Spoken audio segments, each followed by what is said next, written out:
Hello friends, good morning from Goa.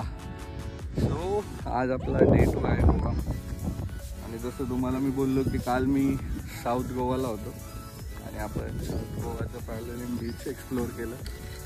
Then Cola बीचला kayaking केली आणि आज मी आलो आहे नॉर्थ गोवामध्ये, जिथं पहिला स्पॉट माझा होता चपोरा फोर्ट.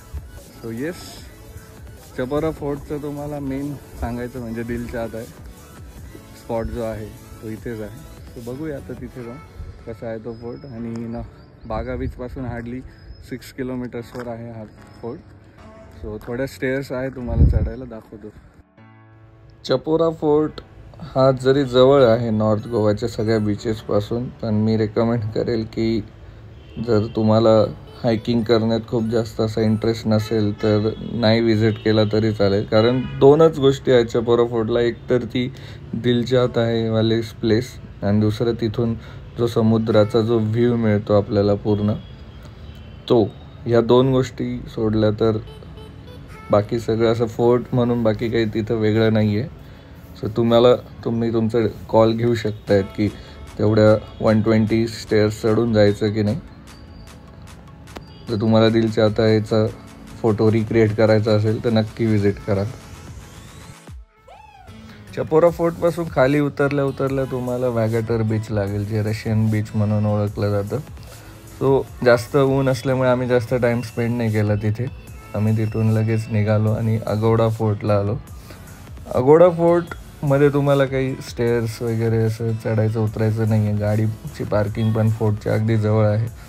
तिथे तुम्हाला 25 रुपीज पर पर्सन ॲडल्ट्सला तिकीट आहे. बाकी सीझन वाईज गर्दी कमी जास्त होईल, पण पूर्ण फोर्ट तुम्ही एक्सप्लोअर करू शकतात. आणि नुसतं पायी जरी फिरलो तरी तो फोर्ट एक्सप्लोअर होऊन जाणार आहे तुमचा.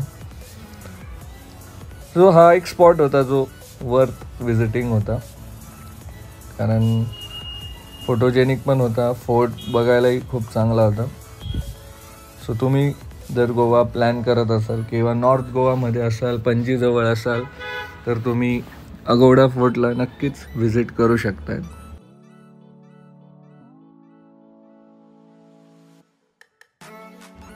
अगोडा फोर्टचा एक बेस्ट पार्ट म्हणजे की जसं तुम्हाला चपोरा फोर्टवर काही स्टेप्स चढून जावं लागलं आणि मग तो समुद्राचा व्ह्यू मिळाला, तर इथे तुम्हाला वॉक करत जाऊनसुद्धा ऑलमोस्ट त्या लेवलचाच समुद्राचा व्ह्यू आणि जास्त फोटोजेनिक स्पॉट इथे तुम्हाला मिळणार आहे.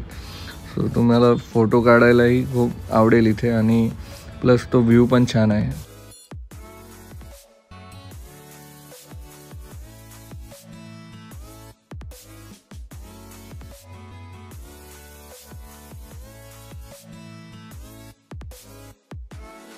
सो अगोडा फोर्ट झाल्यावर मी आता पणजी सिटीमध्ये आलेलो आहे. आणि तुम्ही माझ्या पाठीमागे बघताय ती इमॅक्युलेट कन्सेप्शन चर्च आहे. आणि हे चर्च तुम्ही मोस्टली बॉलिवूड मूवीजमध्ये बघितलं असेल, रोहित शेट्टीच्या मूवीजमध्ये बघितलं असेल.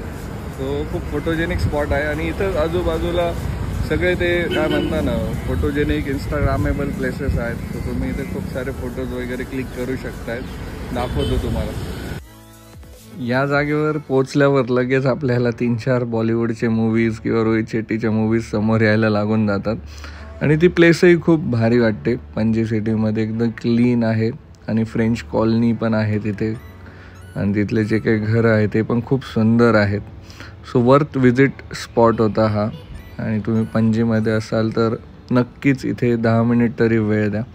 आणि तो स्पॉट बघून आम्ही पुन्हा गेलो बागा बीचला, जिथे रात्रीच्या वेळेचे हे काही ग्लिम्सेस तुम्हाला दाखवते.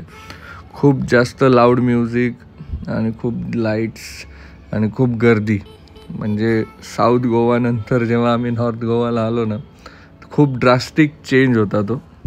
सो तुम्ही जर खूप जास्त लाऊड म्युझिक वगैरे लाईक नसाल करत, पार्टी पर्सन नसाल, तर मी रेकमेंड करेल की नॉर्थ गोवाला नका येऊ, तुम्ही साऊथ गोवालाच जा. पण तुम्ही पार्टी पर्सन असाल, तुम्हाला खूप लाऊड म्युझिक आवडतं, डान्स करायला आवडतो, तर तुम्ही नक्की नॉर्थ गोवाला व्हिजिट करू शकतात.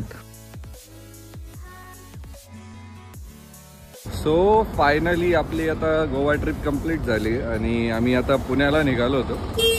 पण ऑन द वे साताऱ्याजवळ एक मानस हॉटेल म्हणून आहे, मानस जत्रा म्हणतात त्याला. तर तुम्ही जर इकडून जाणार असाल कधी तर मी सजेस्ट करेन की नॉनव्हेज खाण्यासाठी खूप चांगलं ऑप्शन आहे. त्यामुळे मी ह्या व्हिडिओत पण त्याचे काही बाईट्स टाकतोय. सो हे हॉटेल हायवेवरच असल्यामुळे तुम्हाला मध्ये किंवा कराडमध्ये जाण्याची गरज नाही आहे. पार्किंग प्लेस वगैरे पण चांगले आहे, ॲम्बियन्स पण खूप चांगला आहे. तिथे तुम्हाला नॉनव्हेज थाळीसुद्धा घेता येते आणि आला कार्टवर पण घेता येतं. थाळीसाठी आम्हाला जास्त भूक नसल्यामुळे आम्ही आला कार्टवरच ऑर्डर केली होती. त्यामध्ये आम्ही एक मटण हंडी मागवली होती आणि भात वगैरे मागवला होता.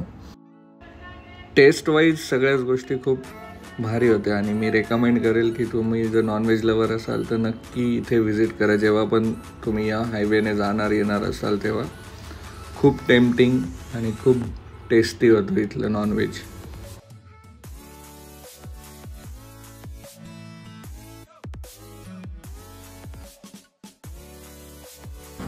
सो ओव्हरऑल आमची 3 दिवसाची गोवा ट्रिप मी तुम्हाला दाखवण्याचा प्रयत्न केलेला आहे. सो तुम्हाला कसा वाटला हा व्हिडिओ मला नक्की कमेंट बॉक्समध्ये लिहा आणि गोवा रिलेटेड काही असेल तर तुम्ही मला कमेंट बॉक्समध्ये विचारू शकताय.